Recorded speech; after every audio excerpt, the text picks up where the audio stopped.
तो दोस्तों शुरू करते हैं आज की न्यूज। पहली खबर जो आ रही है भारत की मेडिकल इक्विपमेंट इंडस्ट्री से, जहां पर भारत ने डेवलप किया है पहला इंडिजीनियस एमआरआई मशीन जो कि इंस्टॉल किया गया है एम्स दिल्ली के अंदर। तो इसको अक्टूबर तक जो है ट्रायल्स के लिए इस्तेमाल किया जाएगा। और अभी करेंटली जो हमारी मेडिकल डिवाइसेस की इंडस्ट्री की अगर हम बात करें तो ज्यादातर सब कुछ इंपोर्टेड है 80 to 85% तक, लेकिन देश के अंदर मेडिकल डिवाइसेस बनाने की जो इंडस्ट्री है वो तेजी से बढ़ रही है। स्पेशली जो छोटे इंस्ट्रूमेंट्स होते हैं जो डे टू डे यूज में होते हैं, क्लिनिक्स वगैरह में होते हैं, अब तो वो भारत में ही बनते हैं। लेकिन जो अभी भी हाई एंड इक्विपमेंट है, टेलीस्कोप्स है, लैब टेस्टिंग इक्विपमेंट है, एमआरआई मशीन्स है, डेंटिस्ट्री के इक्विपमेंट्स वगैरह है, सब बाहर में बनते हैं। इनको धीरे धीरे भारत में बनने की शुरुआत की जरूरत थी, जो कि अब हो रही है। अगली खबर दोस्तों जा रही है वो है बीएमसी से या बृहन मुंबई म्युनिसिपल कॉर्पोरेशन से, जिन्होंने एक बहुत ही ज्यादा एम्बिशियस लेकिन एक अनलाइकली ऐसा एक स्टेटमेंट दिया है जहां पर कहा है कि शहर में बन रहे सारे रोड का जो कंक्रीटाइजेशन है ये मई 31 को कंप्लीट हो जाएगा और इसके पहले कोई नया काम किया नहीं जाएगा। अभी कहते हुए अजीब इसलिए लग रहा है क्योंकि मेरे घर के बाहर अभी जो है एक दिन पहले नए रोड की खुदाई का काम शुरू हुआ है और जो हालत है शहर की वो देखते हुए ऐसा बिल्कुल भी नहीं लगता कि 31 मई के पहले काम कोई कंप्लीट होने वाला है। अगली खबर दोस्तों जो आ रही है वो है फिर से महाराष्ट्र से, या फिर कहे तो महाराष्ट्र, गोवा, केरला से और कर्नाटका से, जहां पर जो कोंकण रेलवे है इसको सेंट्रल गवर्नमेंट को सौंपने के लिए या कहे तो भारतीय रेलवे को सौंपने के लिए जो महाराष्ट्र गवर्नमेंट है उन्होंने हामी भर दी है। दोस्तों आपको ये पता होगा कि कोंकण रेलवे जो है नॉर्मल भारतीय रेलवे का हिस्सा नहीं है। यहाँ पर कुछ हिस्सेदारी जो कई सारे स्टेट्स है, महाराष्ट्र, गोवा, कर्नाटका, केरला मिलकर उन्होंने की है और यहाँ पर बाकी हिस्सा रेलवेज का है। किया ये इसलिए गया था क्योंकि जब कोंकण रेलवेज बननी थी तब रेलवे से इतनी फंडिंग थी नहीं इसको बनाने के लिए, तो एक स्पेशल कॉर्पोरेशन सेटअप करके इसको सक्सेसफुली बनाया गया, अब चलाया गया और अभी जो है ये अभी भी एक कॉर्पोरेशन के तौर पे काम करती है। लेकिन अब क्योंकि रेलवेज के बजट बहुत बढ़ गए हैं और स्टेट से ज्यादा पैसा रेलवेज के पास में है, तो गवर्नमेंट चाहती है लोकल स्टेट्स की कि रेलवेज इसके अपने अंडर ले ले ताकि इसका आगे डेवलपमेंट हो सके इंफ्रास्ट्रक्चर वाइज। और करेंटली कोंकण रेलवे के कई प्रोजेक्ट्स लैक ऑफ फंड की वजह से आगे नहीं बढ़ पा रहे, इसको देखते हुए ये काम किया जाएगा जहां पर इसको सेंट्रल रेलवे में इनकॉर्पोरेट किया जाने वाला है। अगली खबर दोस्तों जो आ रही है वो है एक नई डीपीआर अप्रूवल से रिलेटेड, जहां पर केरला स्टेट कैबिनेट ने अप्रूव कर दिया है DPR for construction of an underground railway line connecting Vizhinjam port and Balaramapuram railway station. तो ऑब्वियसली ये एक काफी एम्बिशियस और एक अनोखा प्रोजेक्ट है जो कि 1482 करोड़ की कीमत से बनाया जाएगा। ये स्पेशल रेलवे लाइन जो न्यूली इनॉग्रेटेड अडानी के द्वारा ऑपरेटेड उजिम्बज्जू पोर्ट है केरला में, उससे कनेक्ट होगा एक नॉर्मल रेलवे स्टेशन पर जिसका नाम यहाँ पर मैंने लिया है बलरामपुरम। और इसकी वजह से जो है ऑब्वियसली फ्रेट ट्रेन का जो मूवमेंट है, लॉजिस्टिक्स मूवमेंट है, वो काफी अच्छा बन पाएगा।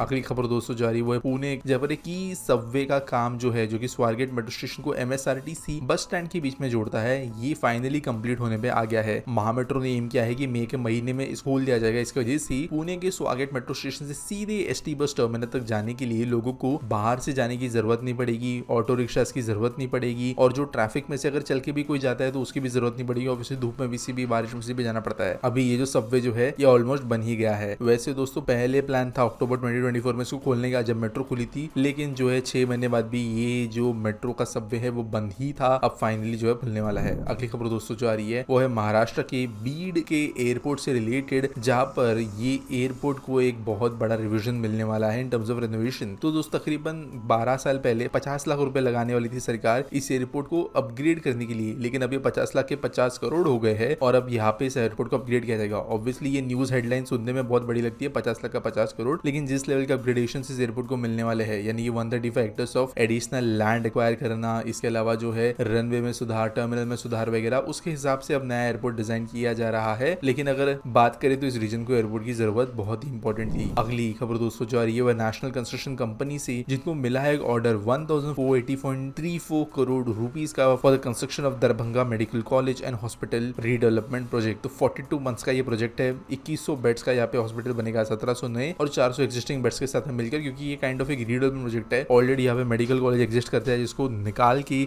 बड़ा एम्स हॉस्पिटल बनाया जाएगा। अगली खबर दोस्तों जो आ रही है महाराष्ट्र की इकोनॉमी से। तो आप जानते हो वर्ल्ड इकोनॉमिक फोरम डेवोस में महाराष्ट्र ने 51 एमओयूज बड़े बड़े साइन किए थे 1 लाख करोड़ के ऊपर के। तो यहाँ पर ये जो 51 एमओयूज थे उसमें से 17 एमओयूज को महाराष्ट्र गवर्नमेंट ने अप्रूव कर दिया है, यानी कि अब ये इन्वेस्टमेंट आने का रास्ता क्लियर हो गया है। टोटल 3,92,056 करोड़ के एमओयूज है, जिसमें से ये 17 मिलकर 1,11,725 जॉब्स क्रिएट करेंगे डायरेक्टली, जबकि तकरीबन 3 लाख इनडायरेक्ट जॉब्स भी होंगे। अगली खबर दोस्तों जारी हुआ है एयरपोर्ट ऑफ इंडिया के अयोध्या एयरपोर्ट से, या कहे तो महर्षि वाल्मीकि इंटरनेशनल एयरपोर्ट से, जहाँ पे ये 1,625 करोड़ रुपीस का एक एक्सपांशन प्लान सामने लेकर आए हैं। इस एयरपोर्ट की कैपेसिटी को 0.16 मिलियन पैसेंजर पर एनम से बढ़ाकर 6 मिलियन पैसेंजर पर एनम तक बढ़ाने के लिए। तो दोस्तों राम मंदिर का उद्घाटन उद्घाटन के बाद में लगातार लोगों की भीड़ बढ़ती जा रही है। कुंभ मेले के दौरान ये बहुत एक्सपोनेंशियल पहुंची, लेकिन अगर देखें तो बहुत कांस्टेंट फ्लो में यहाँ पर लोगों का आना जाना बढ़ता ही जा रहा है और इसके वजह से यहाँ पे एयरपोर्ट पे भी डिमांड काफी बड़ी है। इसको देखते हुए इस नए एयरपोर्ट रेनोवेशन के अंतर्गत नए रनवे बेस बनाए जाएंगे, एयरक्राफ्ट बेस पार्किंग के लिए डबल किए जाएंगे, 8 से 18 बन जाएंगे और ज्यादा एयरलाइंस को भी ये एयरपोर्ट अकोमोडेट कर पाएगा। आज के आस्क पीटी सवाल के बारे में बात करिए तो जस्ट स्पीड क्यूबा पूछते हैं, why doesn't Indian railway make some stations underground where there is less space such as Winchester और New York Grand Central Terminal for example